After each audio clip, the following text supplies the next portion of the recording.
አብይ ኮማንዶዎች በሰሞን የሆነ ምርቃሌ ስቴዲየም ላይ የተለያየ ኢንተርቪው ሲያደርጉ ያዩዋቸው ነውና የሆነ በጣም የሆነ ትርኢት ሲያሳዩ ነበር።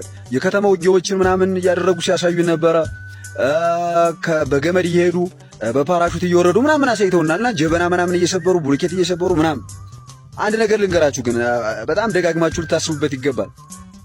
እዚህ ቦታ ላይ መሬት ላይ ወርዳችሁ ፋኖን ለመቅጠም ወደዚህ ስትገቡ ሁለት ጊዜ አስባችሁ ነው መምጣት መቻል ያለባችሁ። ፋኖ አንተ ከሱ ምርቃም ቦታ ላይ እንደምትሰብረው አይነት ጀበና አይደለም። ከዚህ ቦታ ላይ የሚጠብቅህ ጀበና አይደለም። እዚህ ቦታ ላይ የሚጠብቅህ ቡልኬት አይደለም ብራዘር። እዚህ ቦታ ላይ የሚጠብቅህ አምፖል አይደለም የምትሰብረው። እዚህ ቦታ ላይ የሚጠብቅህ ፋኖ እንዳለት የጠጠረ እንደ ብረት የጠነከረ እንደ ነብር ዘሎ ካናት ላይ የሚወጣ እሳት የላሰው ትውልድ ነው የሚጠብቅህ ነው የምልህ።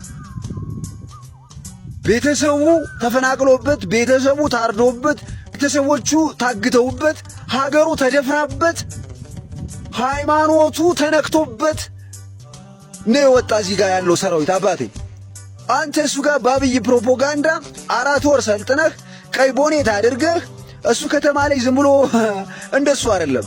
ብዙ ከተሞችን በሰሞን እየተቆጣጠረው ያለው ፋኖ በከተማ ውጊያ ነው። ለምን ዛሬ አላሸነፍክም? ፋኖ በድሮን አይደለም እየገጠመ ያለ፣ በከባድ መሳሪያ በታንክና በመድፍ አይደለም እየገጠመ ያለ። ግጠመው፣ ልብ ካለ እንደ ፋኖ በጨበጣ ግጠመው፣ ፋኖን ጨበጣ ግጠመው። ግን ከባድ መሳሪያውን ይዘህ አልተሳካለም፣ ድሮኑንም ይዘህ አልተሳካለም። ደጋግማችሁ ብታስቡበት መልካም ነው። የአብይ ኮማንዶ ነን የምትሉ የአብይ ሰራዊት ነን የምትሉ ሰዎች አብይ አውቆ ሊያስፈጃችሁ ነው። ያልሆነ ፕሮፓጋንዳ ገደል ይሰዳችኋል። እንደ ሳዳም ሁሴን ባጭር እንዳትቀሩ ነው የምነግራችሁ። ሳዳም ሁሴን ያልሆነ ፕሮፓጋንዳ እያወራ ነው ጠላቶቹ መጥተው መጨረሻ ላይ ደብዞን ያጠፉት። ስለዚህ ደብዛችሁ እንዳይጠፋ አሁኑ ቀድማችሁ አስቡበት። ኑ ወደ ፋኖ ግቡ። የምረት ጥሪ ተደርጎላችኋል። ፋኖ ምረት እያደረገላችሁ ነው። ኑ ግቡ። አዛውጭ ግን ማለት ነው የምታድኑት ከተማ የምታሸንፉት የከተማ ውጊያ የለም። የምታድኑት አብይ የለም። ና ግባ ተብላል። አባት ፋኖ እንዲህ በቀላሉ ምናምን አብይ ወዶ አይደለም።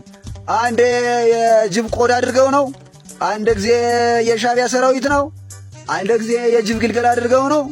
የሆነ መንፈስ ናቸው የሚለው ዝም ብሎ እንዳይመስልህ፣ ከመሬት ተነስቶ እንዳይመስልህ። መሬት ላይ ታንክም መድፍም አየር ወለዱንም ኮማንዶውንም እግረኛ ኮማንዶውንም እግረኛውንም ተጠቅሞ ድሮን ተጠቅሞ ማቆም ስላልቻለ ብቻ ነው። ይህን ሁሉ መላ ይህን ሁሉ ዘዴ 10 ጊዜ ሲያወራ ምን ሰማውና ለራስህ ለህይወትህ ዋጋ ስጥ፣ ለአገርህ ኑር። ኮማንዶ ነኝ ካልክ አገርህን የምትወድ ከሆነ ፋኖ መሆን አለብህ። ቴንኪው። መልእክቴ ይድረስ።